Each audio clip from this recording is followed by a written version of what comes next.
हाथ पांव धोए, मुंह धोए, नहाए धोए, तैयार हुए। भोजन भोजन में पंगत लगी, सब बैठे हैं, दामाद जी बैठे हैं। अब क्या है, गांव में ना पूड़ी बनती है बड़ी और शहर में पूड़ी बनती है छोटी। शहर के भी अपने चोचले होते हैं। हाँ। गांव बिल्कुल बड़ी पूड़ी। अब ये था गांव का और शहर की पूड़ी छोटी। अब पत्नी वहां चूल्हे पे भोजन बना रही है और पति को देख रही है। पति ने भी देखा, हाँ भाग्यवान देख रही है।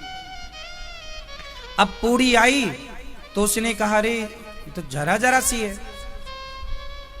तो उसने एक पूरी उठाई और पूड़ी में साग भरी और पूरी पूरी एक बार में, एक पूड़ी एक बार में। पत्नी ने इशारे से कहा, एक को एक बार में नहीं, एक को दो बार में खाओ। क्या खा रहे हो?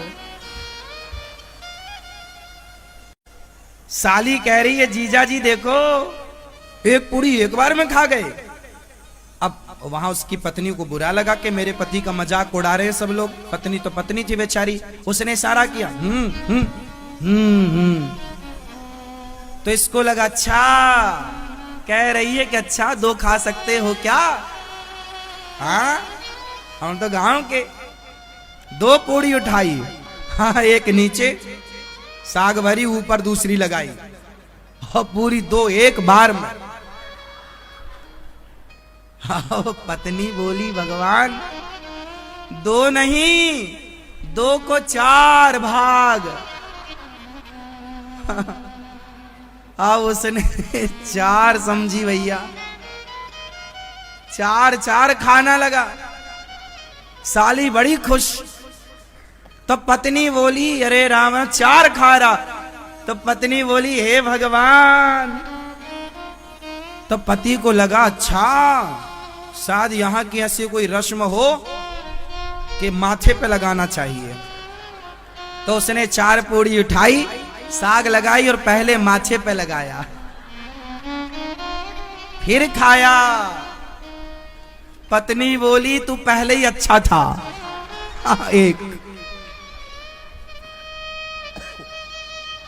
अब ससुर जी देखें, और खा पी लिया इसने पूरा।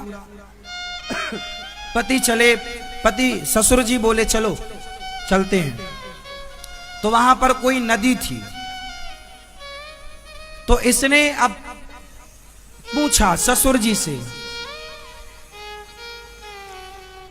इसके गांव में कोई नदी वदी थी नहीं, तालाब रहा होगा, इसने नदी कभी देखी नहीं थी। आज वहां देखा। ससुर जी से पूछा, ये क्या है? बोले नदी है। तो इसने पूछा, ये नदी किसने खुदाई? दामाद ने पूछा ससुर से, ये नदी किसने खुदाई? तो ससुर ने बोला, आधी तेरे बाप ने और आधी हमने। क्यों? तेरे जैसा बेटा पैदा किया तेरे बाप ने, और आधी हमने जो अपनी बेटी का ब्याह तेरे से कर दिया। तो दोनों ने मिलकर खुदाई है। कुल मिला के देखो, हम तो हंसने का बहाना हमें मिल जाए, हंसने का मौका तो खूब हंस लेना चाहिए।